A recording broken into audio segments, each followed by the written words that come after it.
주전 2세기에 있었던 쿰란 공동체를 여러분 들어보셨죠? SNF파에 속한 사람들인데 굉장히 정결케 되고자 했던 사람들입니다. 이분들은 자신들을 완전한 공동체다라고 생각했어요. 그리고 스스로 자신들이 제사장이다, 자신들이 성전이다라고 생각한 겁니다. 그래서 그 쿰란 공동체의 일원이 되는 것은 굉장히 까다로운 상황이었어요. 그래서 아무나 들어갈 수 없고 굉장히 깨끗하게 정결하게 사는 사람들만이 그 쿰란 공동체에 들어갈 수 있었습니다.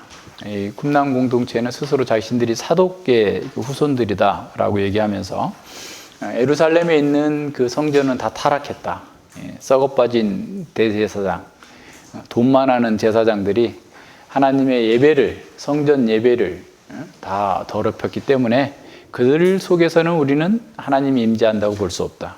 그래서 우리 안에 우리가 율법을 따라 살고 깨끗하게 살기 때문에 우리가 성전이다 라고 하면서 자신들의 그 규율 자체에 제사장의 규율을 다 적용시킨 거예요. 그래서 매 식사 때마다 몸을 씻어요.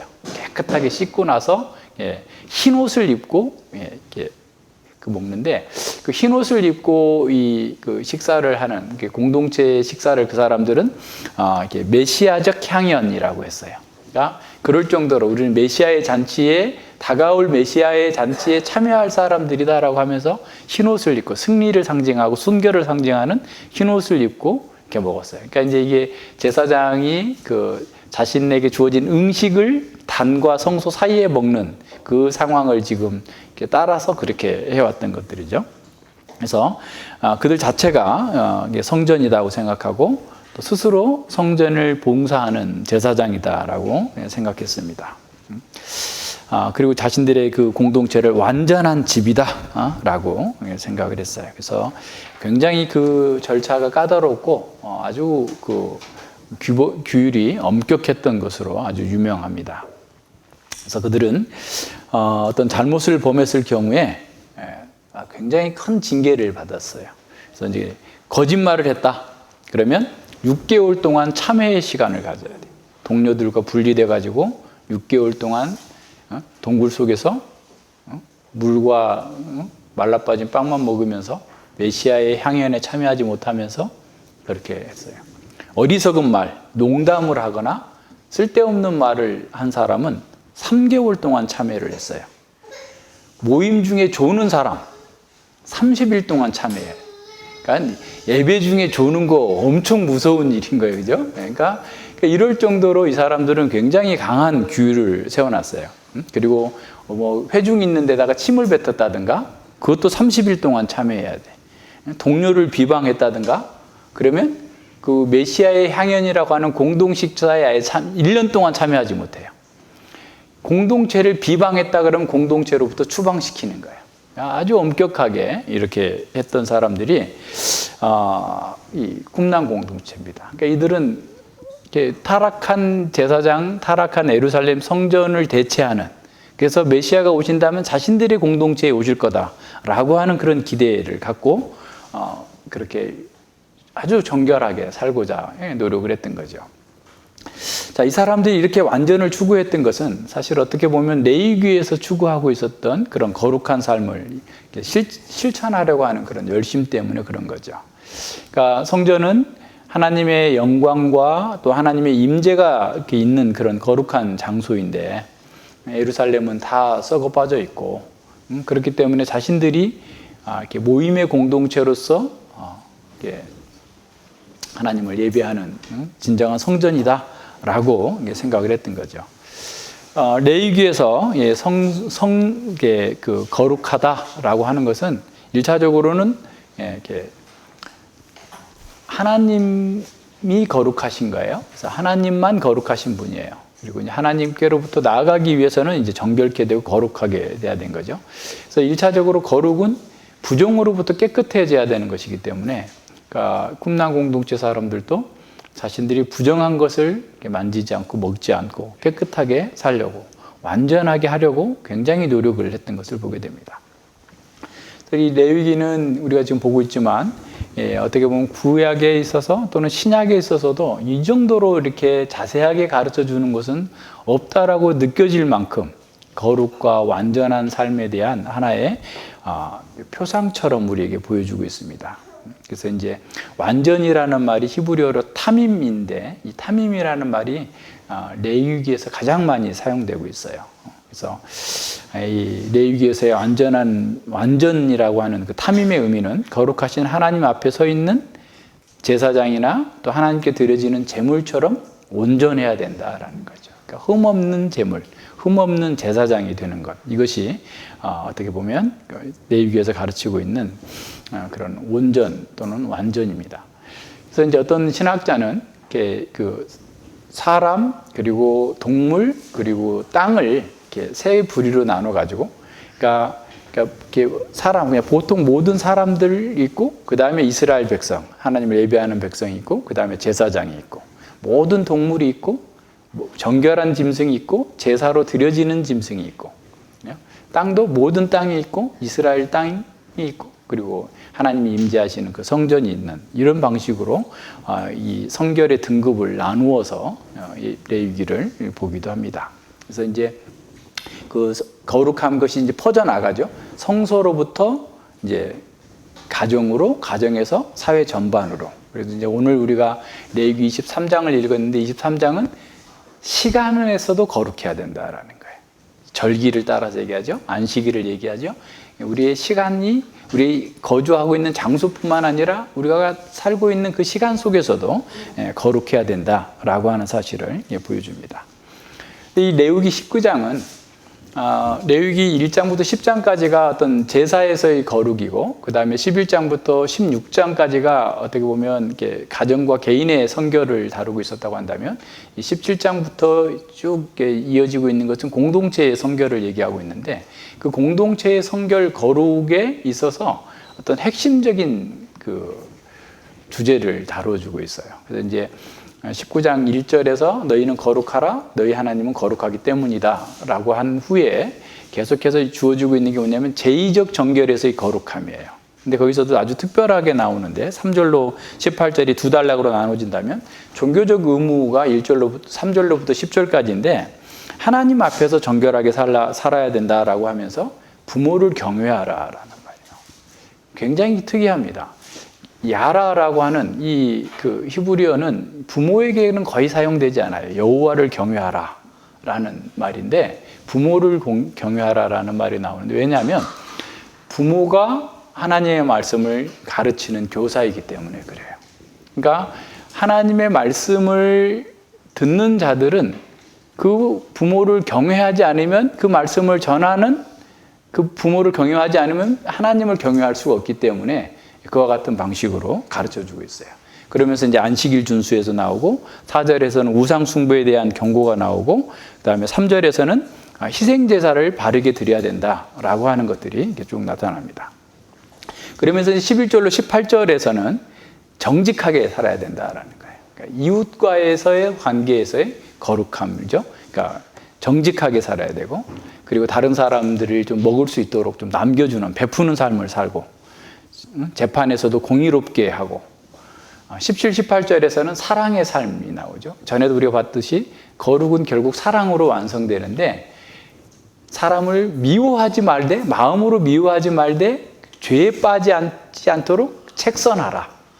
그리고 이웃을 내 몸처럼 사랑하라라는 거예요. 그러니까 기독교의 사랑은 고린도전서뿐만 아니라 진리와 함께하는 사랑이에요. 하나님의 말씀을 따라서 그 사람을 책망할 수 없으면 그건 사랑하지 않는 거예요. 그러니까 이런 뭐 잠언에서도 수없이 나왔잖아요. 그러니까 계속해서 반복되게 나타나는 것들이, 그래서 형제가 어떤 책망을 한다라고 하면 그것을 고깝게 들으면 그 사람 마음이 굽어져 있는 거예요. 그 증거입니다. 그런 얘기를 설령 형제가 나를 어떻게 보면 그 잘못된 방식으로 좀 세게 말을 했다 할지라도 그 의도를 잘 생각해서 받아들일 수 있지 않으면, 그렇지 못한다면 상당히 왜곡되어 있는, 마음이 굽어져 있는 증거이기도 해요. 그러니까 우리 스스로를 한번 잘 돌아봐야 됩니다. 그래서 레위기는 사실 앞서 이런 구원을 받았잖아요. 그러니까 이제 어떻게 보면 제사 제도 안에서 구원 받았으니 너희는 이렇게 성결하게 살라라는 거예요. 신약도 똑같아요. 이 지금 에베소서도 똑같고 로마서도 똑같고 모든 서신서들 다 마찬가지입니다.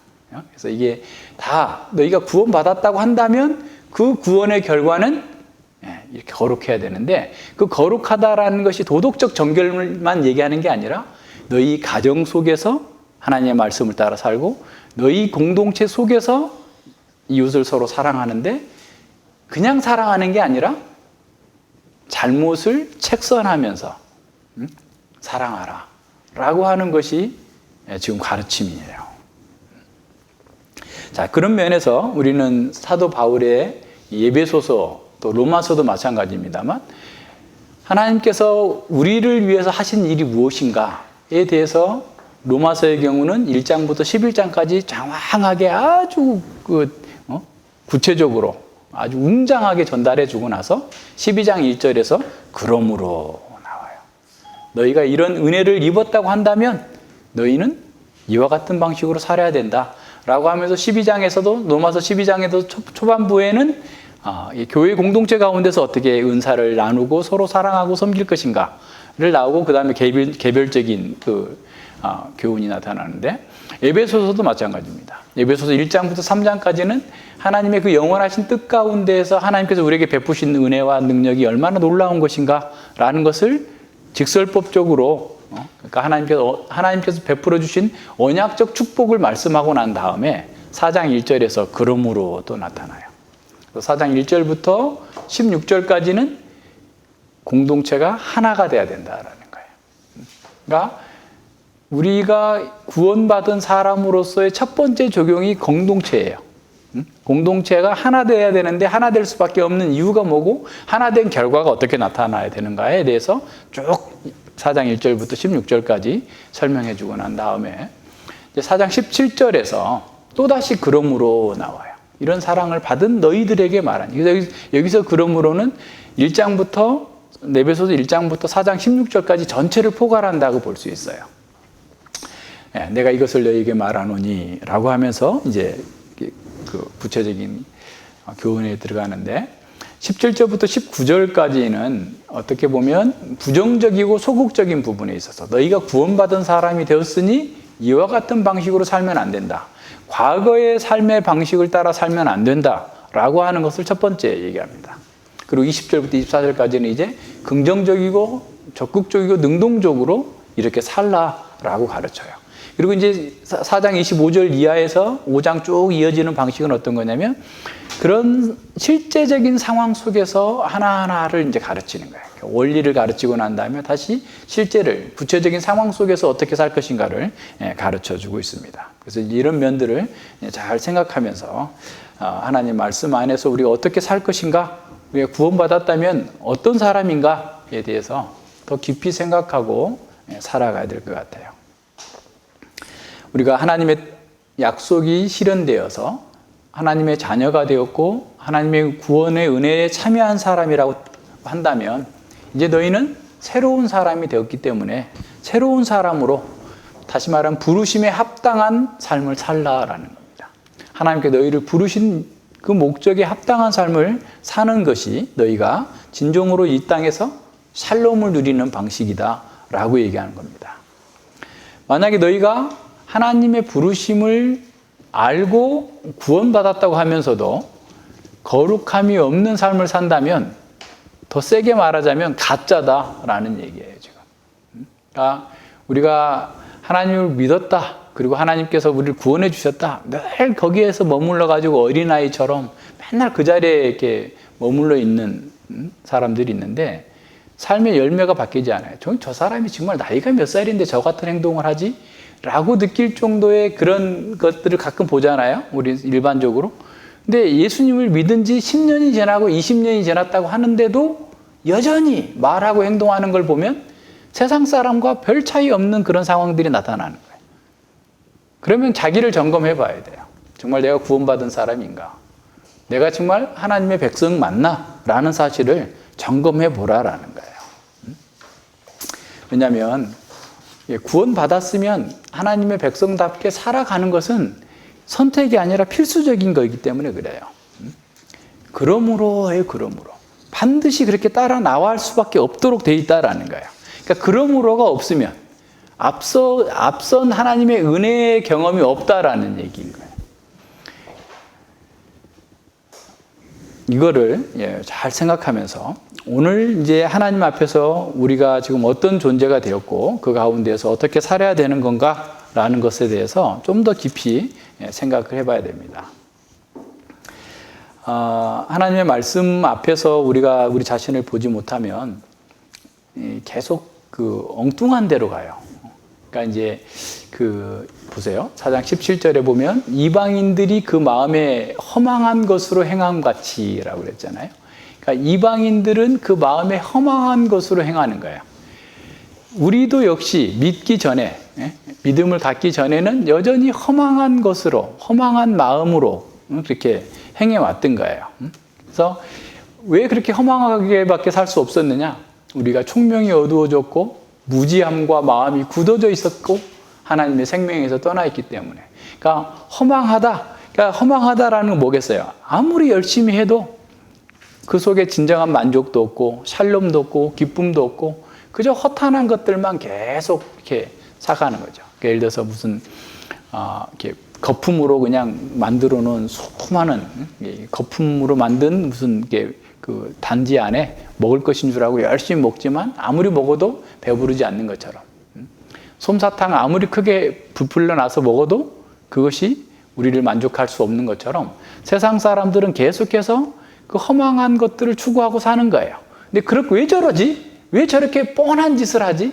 이번에도 우리가 선거가 끝났지만 선거 기간 내내 막말도 오가고 수많은 일들이 있는데 사실은 막말하는 이유나 어떤 누군가를 공격하는 이유는 자기에게 유익하게 하려고 하는 거잖아요.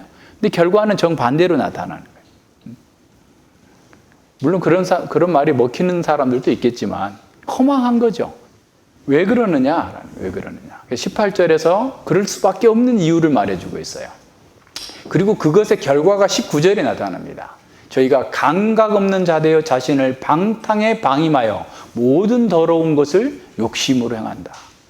세상의 사람들은 결과적으로 우리가 이미 창세기에서 다 공부했지만 그 사람들이 행하는 것은 정욕이에요, 정욕. 방탕한 거죠. 자기가 원하는 것을 열심히 하는 거예요. 그러니까 어떻게 보면 양심의 민감한 감각 가운데에서 하나님을 경외하고 이웃을 사랑하고 자신과 이웃에게 유익한 삶을 살아야 되는데 오히려 그런 전혀 감각이 없어요. 자기를 해롭게 하는 건지 이웃을 해롭게 하는 건지 어쩐지도 모르고 열심히만 하는데 결국 자기를 망하게 하는 거다. 근데 그것의 모든 동기가 어디에 있어요? 더러운 욕심으로 행하는 거예요. 더러운 욕심이에요. 자, 더러운 욕심이라는 것은 사실 우리 인간에게서 나오는 모든 욕심이 더러운 욕심이죠. 그러니까 주님을 사랑하는 욕심, 주님을 열망하는 욕심이 아니고서는 다 더러운 욕심일 텐데 이 사람들이 살고 있는 허망한 가운데 빠져가지고 감각 없는 자 되어서 모든 것들을 육체 욕심을 따라 생각하고 있는 그 모든 것들이 자신들의 망하게 하는 쪽으로, 자기들을 괴롭게 하는 쪽으로 나아가고 있는 거예요. 이런 면에서 사람들은 방법이 없습니다. 나이가 들면 좀 좋아지겠거니, 좀 더 많이 배우면 좋아지겠거니, 또 뭔가 더 많이 가지면 좋아지겠거니, 다른 사람들과 더 좋은 환경 속에서 있으면 그 사람이 좋아지겠거니라고 하지만 전혀 좋아지지 않아요. 더 짐승처럼 삽니다. 바뀌지 않아요.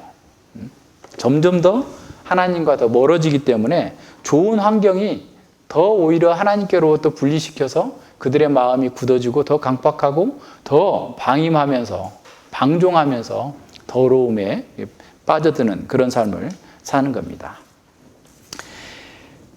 많은 사람들이 일반 은총의 혜택을 누리고 우리도 그런 혜택을 누리고 있으면서도 그걸 몰라요. 그냥 계속해서 자기 정욕을 쫓아서 어리석음과 허망한 것을 추구하는데 시간과 정력을 다 낭비해버리고 있습니다. 세상 사람들이에요. 근데 우리는 어떻습니까? 지금 너희들은 그렇게 살지 말라라고 하는데 우리는 그 가운데 있으면서 계속해서 하나님께서 왜 평안을 안 주시지? 라고 생각하고 있는 것은 아니에요. 우리의 마음 속에서 진정한 변화가 있는지 우선 그것부터 살펴야 돼요. 내가 정말 거듭났다라고 한다면, 내가 지금 하나님의 사람으로 새롭게 된 사람이라고 한다면 사실은 있을 게 다 있어야 돼요. 그게 약하더라도 있어야 돼요. 메뚜기처럼 3계절만 아는 게 아니라 4계절을 다 알아야 돼요. 성경을 지식적으로 알고 지식적으로 조금 기뻐하고 지식적으로 뭔가를 좀 안 것에서 멈추는 것이 아니라 그 지식을 따라 산 영적인 경험이 있어야 된단 말이에요. 근데 자기는 3계절밖에 체험하지 못했기 때문에 계속 3계절이라고 우기면서 그게 기독교다 라고 하는 데에서 문제가 있어요. 능력이 없습니다. 세상에서 떠날 수가 없어요. 정욕에서 떠날 수 없어요.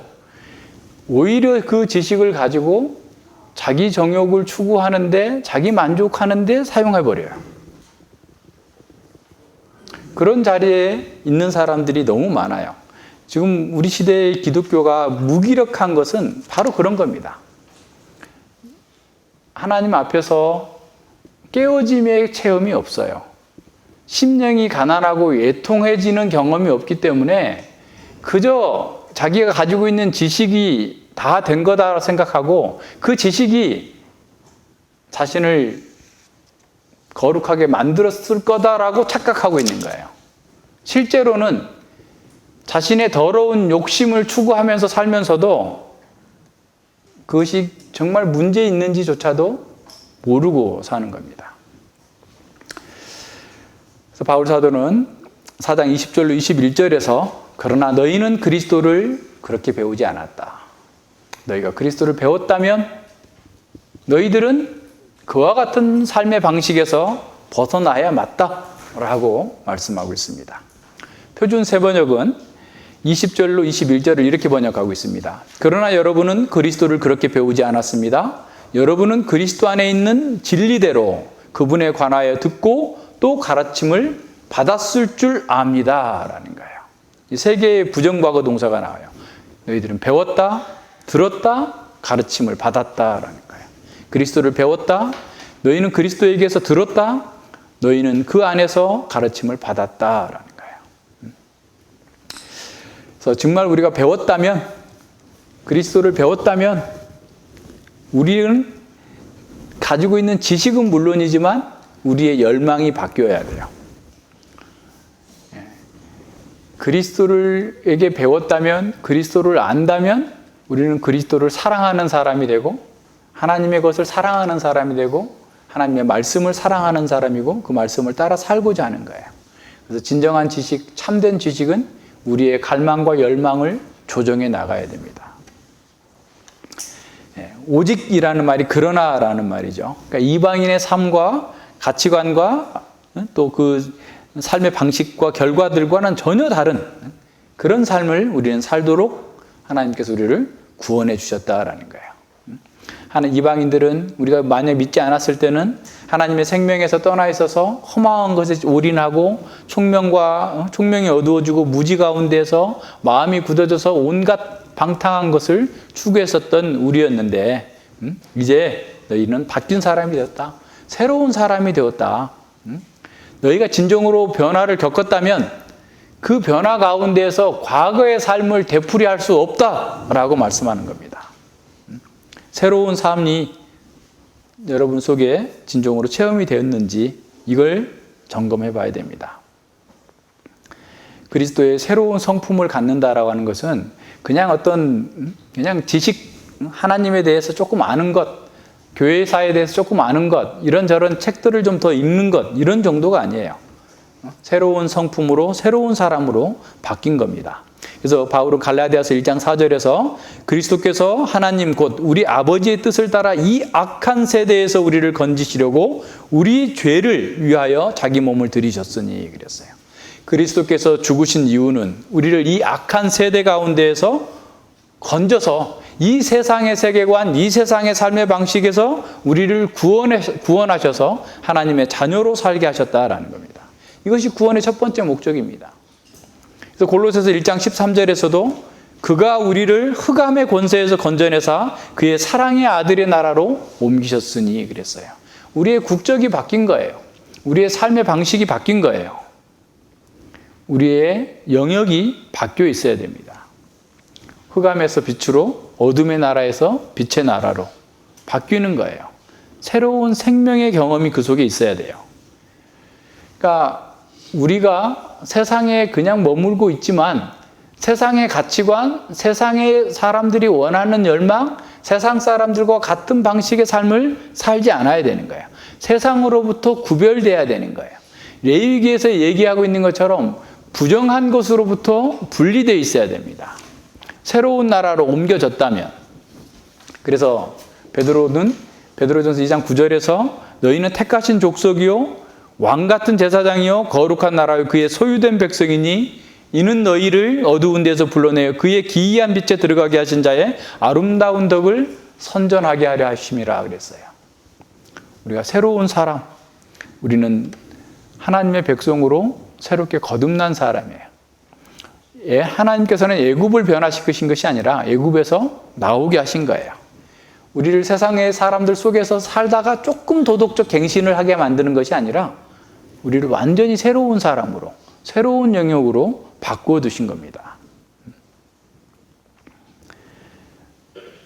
삶의 열망이 바뀌어야 돼요.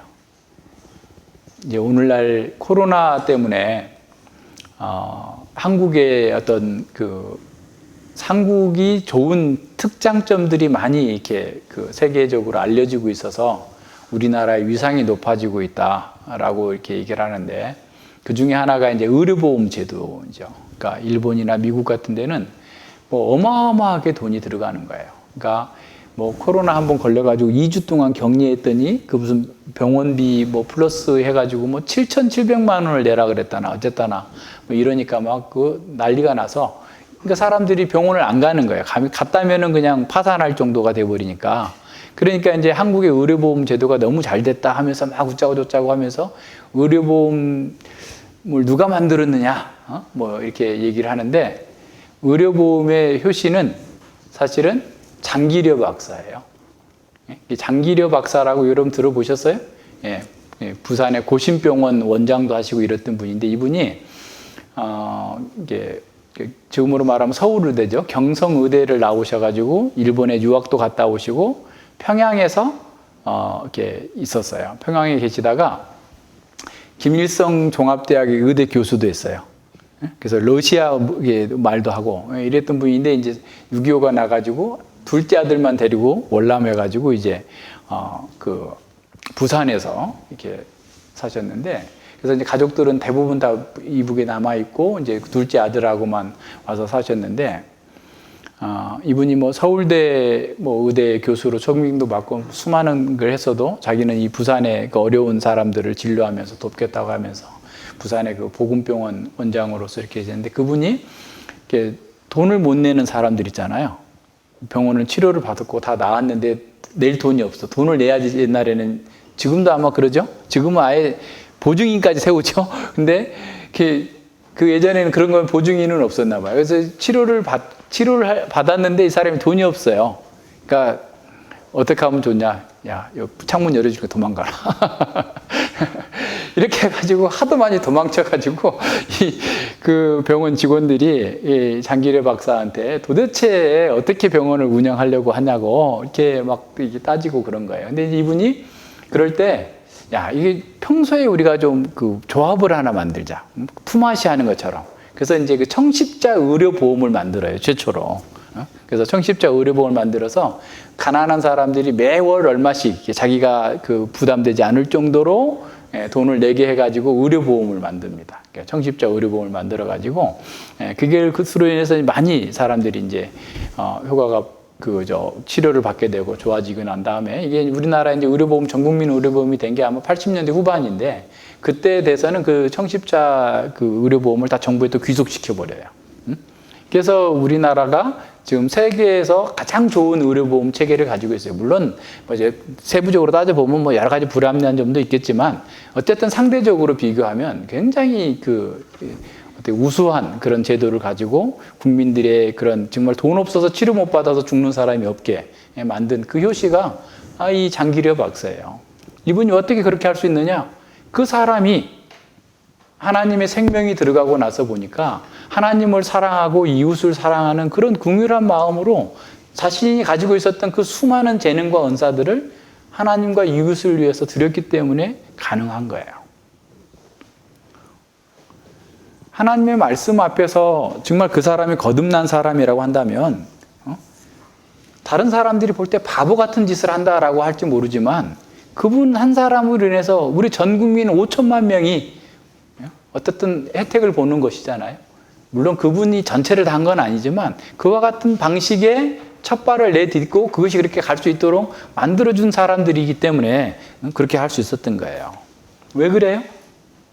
우리의 시민권은 하늘에 있기 때문에 세상의 것을 더 많이 갖기 위해서 더러운 욕심을 가지고서 행하는 것이 아니라 오히려 깨끗하게 거룩하게 하나님을 섬기고 하나님을 사랑하고 이웃을 사랑하는 것을 자신의 삶의 열망으로 두었기 때문에 그게 가능한 겁니다. 그래서 우리는 세상의 세계관, 세상의 방식에서 좀 더 자꾸 분리해야 돼요. 그러니까 지난주에도 우리가 말씀 시편 85편에서 본 것처럼 습관적인 죄에서 자꾸 자신을 분리시켜 나가야 하나님의 평강 가운데에서 거룩함 속에서 은혜를 누리며 살 수 있는데 계속 거기서 벗어나려고 하질 않아요. 왜 그래요? 왜 그래요? 왜 그래요? 하면서 계속해서 하나님 앞에서 그냥 그 반문만 하고 앉아 있으면 바뀌겠냐고요. 이 세상의 세계관에서 벗어나지 못하면 우리는 실제적인 하나님의 말씀으로 인한 구원의 기쁨, 그 샬롬을 누릴 수 없어요. 철저하게 변화되는 것만이 하나님 앞에서 바뀌는 거예요. 자, 그러나라는 말이 그거예요. 그러나 너희는 그리스도를 이같이 배우지 아니하였다. 자, 그리스도를 믿는다고 하면서 예전 방식처럼 살 수 없다라는 거예요. 그건 불가능하다. 너희가 그리스도를 믿었다고 한다면 예전처럼 농담하고 예전의 방식대로 살면 안 된다라는 거예요. 우리는 교회에서 성도를 존귀하게 여기기 때문에 성도들에게 다 존댓말을 하죠. 청년들 이상은 다 우리가 서로 존대하고 존귀하고 이렇게 하는데 그냥 세상에서 하는 것처럼 형님 동생 하면 안 돼? 뭐 집사 누구 하면 안 돼?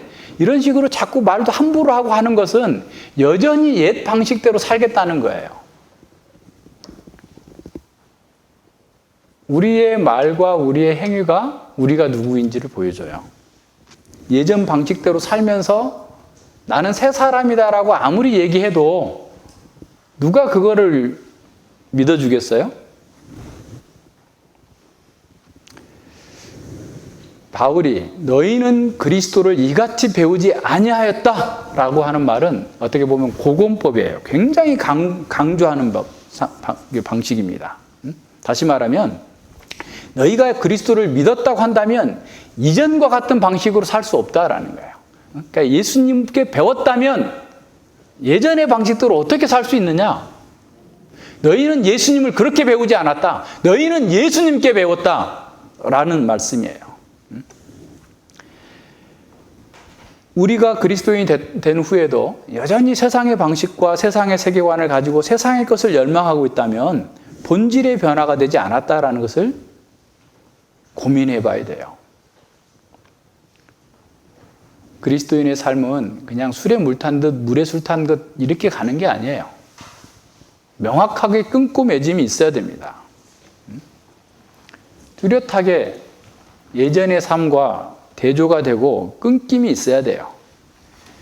여러분이 그리스도의 순결을 체험했다면, 여러분이 그리스도의 거룩하심을 체험했다면 우리는 달라야 돼요. 의와 불법이 어떻게 함께 있고 빛과 어둠이 어떻게 조화를 이루고 그리스도와 벨리알이 어떻게 하나가 될 수 있겠습니까? 우리가 믿는 자가 믿지 않는 자와 어떻게 함께 명예를 맬 수 있겠습니까? 성전과 우상이 어떻게 함께 갈 수 있겠어요? 그리스도인과 세상의 차이는, 우리의 과거와 현재의 차이는 이와 같이 형격하게 차이가 나야 돼요. 어둠에 있던 사람이 빛으로 나온 것과 같은 차이가 있어야 돼요. 죽어있던 마른 뼈와 같은 사람이 하나님의 군대로서 하나님을 위하여서 싸우는 그런 능력 있는 사람으로 바뀌어 있어야 돼요. 이것을 어떻게 덮을 수 있겠어요? 자기 속에서 이루어진 변화를 어떻게 막을 수 있겠어요? 막을 수 없습니다. 세상과 동일한 세계관을 가지고 세상을 추구하는 것은 있을 수 없는 일이에요. 오늘날 교회가 무기력하고 오늘날 교회가 계속해서 퇴보하고 있는 이유는 하나님을 사랑하는 것이 없어요. 거룩함이 없어요. 돈은 많고 수많은 시간도 많고 환경은 좋아졌고 다 좋아졌는데 궁극적으로 그 사람 속에 하나님의 생명에서 나오는 역동성이 없어요. 거룩함이 없어요. 여전히 부정한 것, 더러운 것에서 그냥 머물고 있기 때문에 세상 사람과 동일하게 살고 있기 때문에 무슨 능력이 있겠어요? 하나님의 말씀 속에서 우리 자신을 잘 살펴봐야 됩니다. 아무리 우리가 정통신앙을 고백하고 있다고 해서 그것이 다가 아니에요. 오히려 정통신앙을 고백하면서 정통신앙을 따라서 살지 않는다면 오히려 신천지보다 더 나쁜 사람들이에요. 우리가 고백하고 있는 그 신앙을 우리의 행위로 부인하고 있기 때문에 아예 교리가 틀려버린 신천지보다 우리가 더 나쁜 사람이라고요.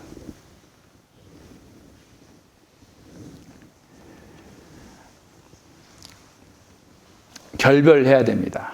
떠나야 됩니다. 그리스도를 배웠다라고 하는 것은 우리가 그리스도와 같은 사람이 되었다. 그리스도와 같은 열망을 가졌다. 그리스도의 거룩한 의의 옷을 입었다라는 의미입니다. 우리가 하나님을 알고 하나님의 진리를 듣고 행하지 않으면 우리에게 구원이 무슨 의미가 있겠어요? 우리가 매일 모여서 예배드리는 것이 무슨 의미가 있겠어요? 그리스도가 누구신지, 그리스도가 무엇을 하셨는지, 그리스도의 사람은 어떤 사람이고 어떻게 사는지 우리 속에서 더 잘 드러나야 돼요. 하나님 앞에서 이스라엘 백성들이 레위기에서 보여주는 것처럼 먹는 거, 입는 거, 행하는 거 모든 면에서 정말 자기를 정결케 하고 깨끗게 하려고 했던 그런 노력들이 과연 우리에게는 얼마나 있는지 한번 돌아보세요.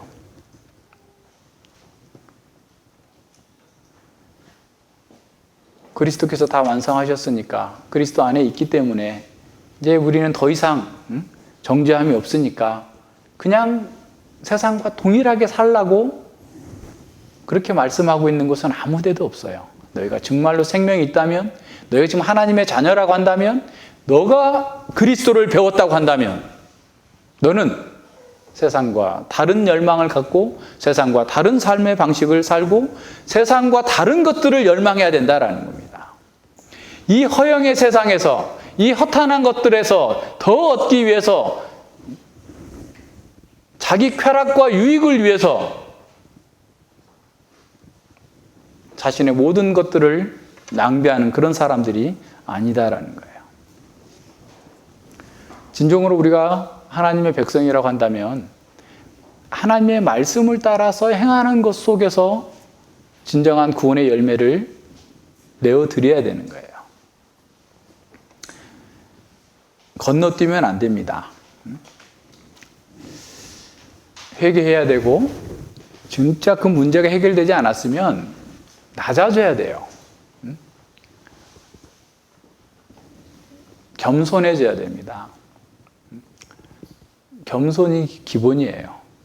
겸손하지 않는 사람은 아유 뭐 까짓 거 아유 목사님 맨날 하는 얘기가 그거지 뭐 아유 로이드 존스 목사님 그렇게 말 안 하던데 김홍준 목사님 그런 얘기 안 하시던데 저분은 저분 얘기고 또 자기가 피할 수 있는 길로 가는 거예요.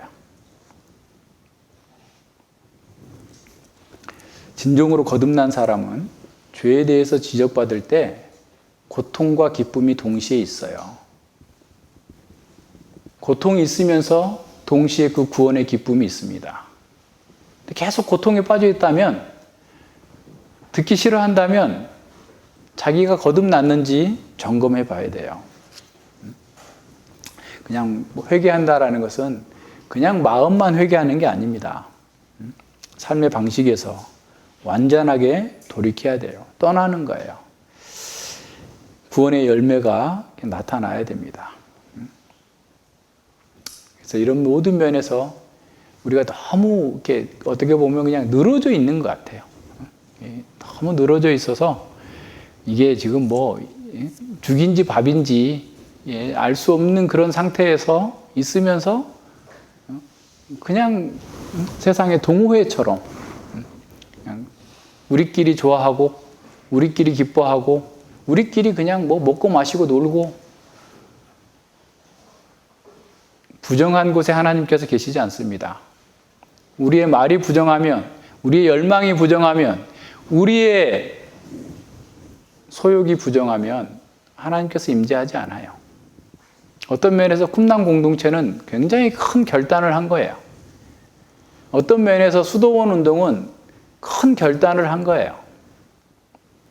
오늘 우리에게도 그와 같은 결단이 필요해요. 세상으로부터 분리가 아니라 나의 죄로부터 분리, 세상의 세계관으로부터 분리, 세상 속에 있지만 세상과 다른 삶을 사는 것, 그러한 분리가 우리 속에 있어야 돼요.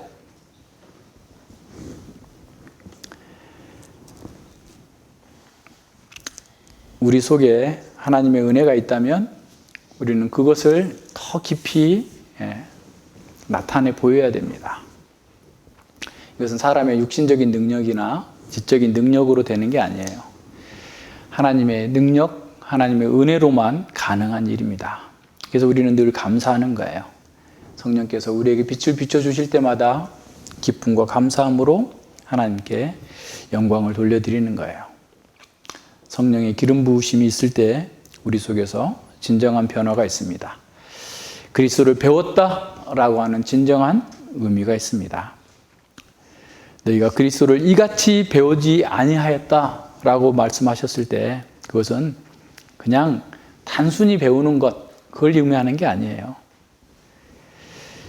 우리 속에 진정으로 생명의 대전환이 있는 것을 의미합니다. 너희가 진정으로 하나님의 생명 속에서 대전환이 있었다고 한다면 진정으로 변화된 삶을 살아야 된다라는 것을 말하는 거예요. 많은 사람들이 이것을 경험하지 못했기 때문에 기독교를 하나의 윤리도덕적인 종교로 생각해요. 단순한 교리와 신학을 더 많이 들면 된다 생각하는 거예요. 참 우리나라에도 정말 실력 있는 사람들 많아요. 뛰어난 사람들 많아요. 모든 분야에서 이제 한국이 정말 선진국이라 할 정도로 뛰어난 사람들이 많은데 지식도 많고, 그런데 문제는 뭐예요? 여전히 옛 방식 가운데 사는 사람들이 또 많다는 거예요. 칼빈 연구소 소장이 칼빈과는 전혀 다른 행동을 하고, 조직신학을 가르치는 사람이 가짜 뉴스를 퍼나르고, 목사가 설교를 카피하고, 목사가 간음하고, 목사가 별짓을 다 해. 거룩한 목사가. 가능한 일입니까? 그리스도를 배운다라는 것은 그리스도께서 우리의 삶을 장악하고 우리를 새로운 삶의 방식으로 바꾸는 거예요. 그래서 세상을 따르던 우리가 그리스도를 따르게 만드는 겁니다. 단순한 이론이나 지식을 얻는 지성적인 어떤 학문적인 태도를 얘기하는 게 아니에요. 그건 마귀도 하는 거예요. 마귀도 알고 떤다라고 그랬습니다. 지식으로 변화되었다라고 착각하면 안 돼요. 모든 참된 지식과 교리는 그리스도를 인격적으로 알게 하고 그리스도를 열망하게 합니다. 그런 교리의 지식이 있음에도 불구하고 여전히 자기 틀에 갇혀 있다고 한다면 그리스도에게 배운 것이 아닙니다. 우리가 그리스도에 대한 참된 지식을 가졌다면 우리는 그리스도를 영접할 것이고 마귀와 세상을 버릴 것이고 자기를 구별시켜서 하나님께서 기뻐하시는 그 선한 일을 하기 위해서 자신을 내어드릴 거예요. 이것이 그리스도께 들은 것이고 이것이 사도들이 우리에게 전한 것이에요. 그리스도 안에 있는 진리라고 그랬어요. 진리가 그리스도의 안에 있는 것 같이 그리스도와 진리를 분리할 수 없어요. 그리스도가 우리의 삶이고 생명이에요. 그리스도와 우리는 하나입니다. 그리스도와 기독교는 하나예요. 그리스도와 가르침을 분리할 수 없어요. 그래서 그리스도께서 우리를 구원하셨다고 한다면 우리는 그리스도 안에서 모든 지혜와 진리의 보화를 다 누릴 수 있어요. 그리스도 안에 있는 진리가 우리의 삶을 이끌고 있는가? 그리스도의 말씀이 우리의 삶을 변화되게 하고 있는가? 그리스도를 아는 지식, 그리스도 안에 있는 진리가 거룩한 삶으로 우리를 이끌고 있는가 스스로 점검해 봐야 됩니다.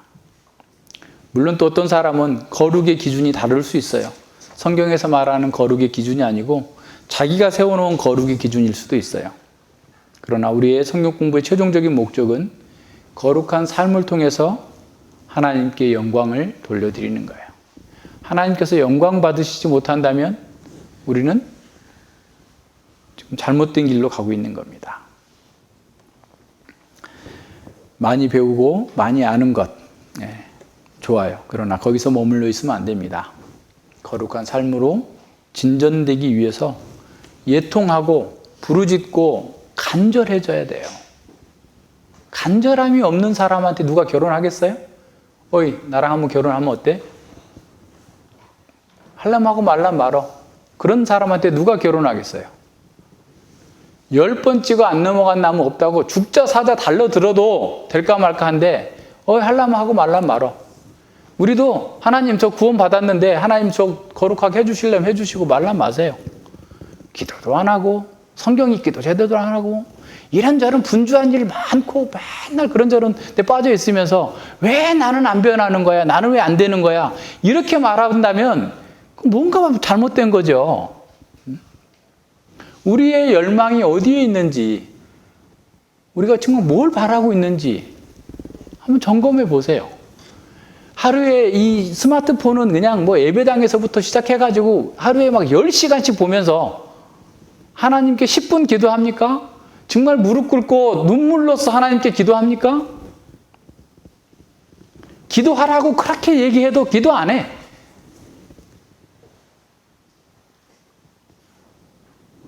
물론 뭐 생명 안에 하나님의 은혜가 없으면 기도도 은혜를 주셔야만 되는 거니까 이해합니다. 이해 못해서 그런 게 아니에요. 그러나 우리의 마음 자세가 좀 달라져야 돼요. 그리고 앞서 얘기한 것처럼 레위기에서도 얘기하잖아요. 형제를 미워하지 말고 죄에 빠지지 않도록 책선하는 것이 우리의 임무예요. 그게 형제 사랑이에요. 잘못하고 있는데 거기에 동조하거나 그걸 인정해 주거나 권장해 주고 있으면 형제를 사랑하는 게 아니라 형제를 망하게 하는 거죠. 그리고 들을 귀 없으면 귀를 막아버릴 거면 굳이 같이 있을 이유가 없어요. 그렇잖아요. 우리가 뭐 하기 위해서 여기 있어요, 우리가? 왜 여기 있어요, 우리가? 왜 하나님께서 우리를 부르셨어요? 그러니까 하나님의 부르심의 목적에 합당하게 살기 위해서 우리가 있는 거잖아요.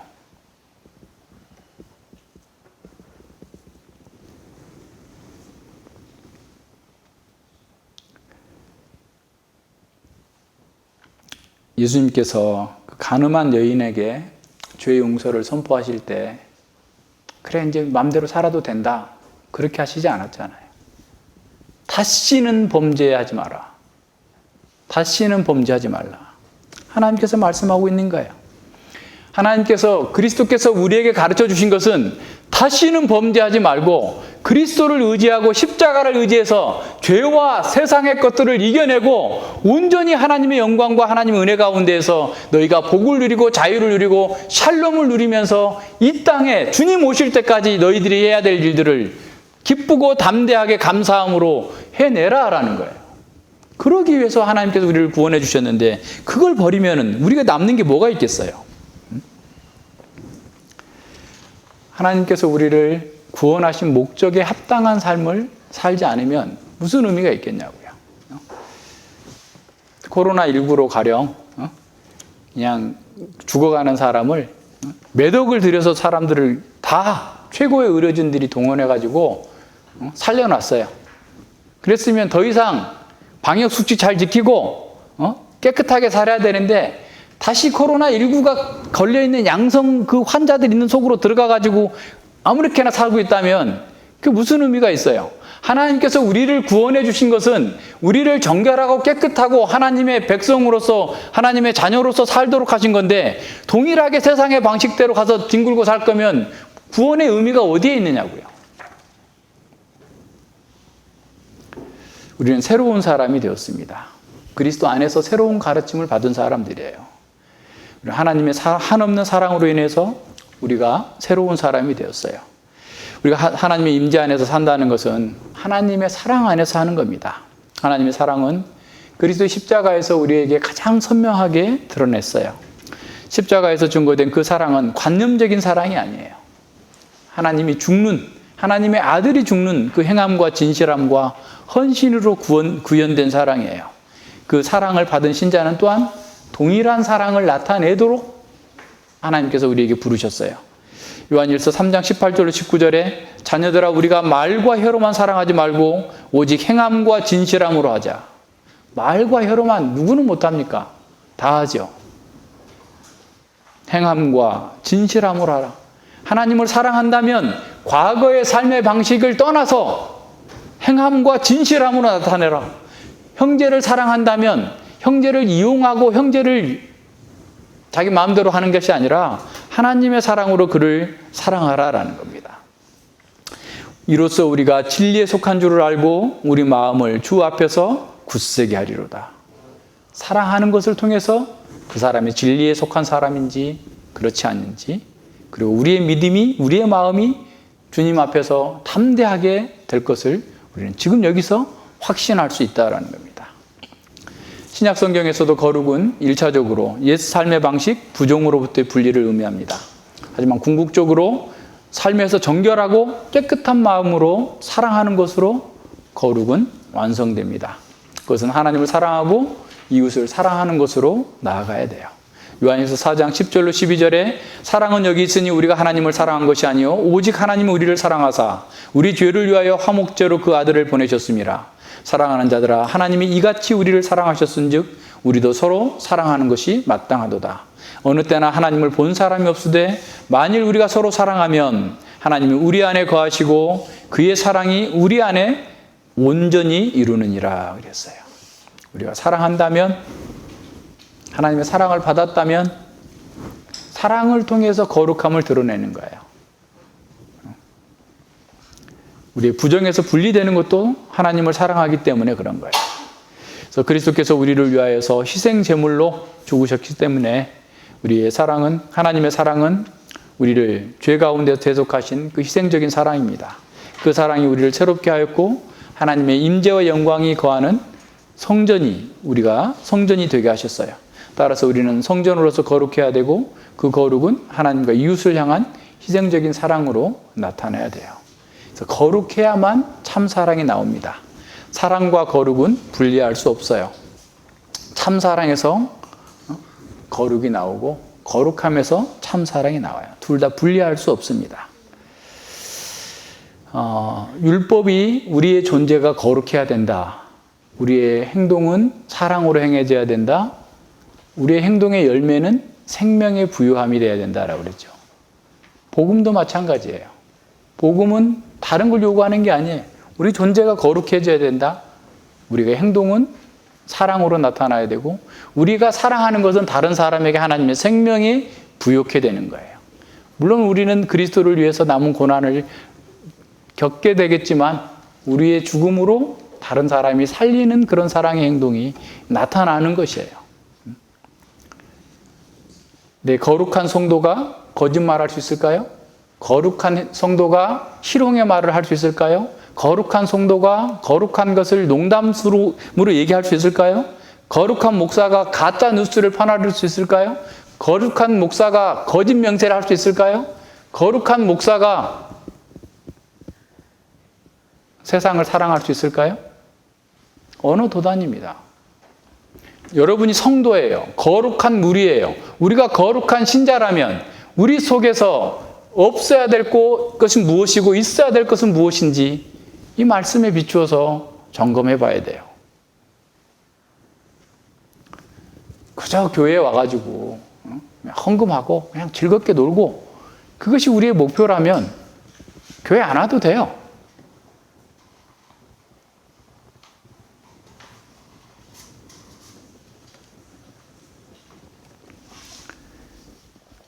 교회 안에서 실천하는 사랑은 하나님께 드려지는 제사예요. 하나님께 우리 자신을 온전히 헌상으로 드려지는 겁니다. 하나님을 제외해버리면 교회의 활동은 아무 무익해요. 무엇 때문에 합니까, 우리가? 희생 제물과 제사장이 온전해야 했던 것처럼, 흠없는 제물이었던 것처럼 우리의 사랑이 하나님 앞에서 온전해야 됩니다. 그리스도께서 온전한 제사장과 제물로서 하나님께 자신을 드린 것처럼 구원받은 우리 역시 그리스도를 닮는 거룩한 사랑으로 하나님께 우리 자신을 드려야 돼요. 하나님을 사랑하라라는 거예요.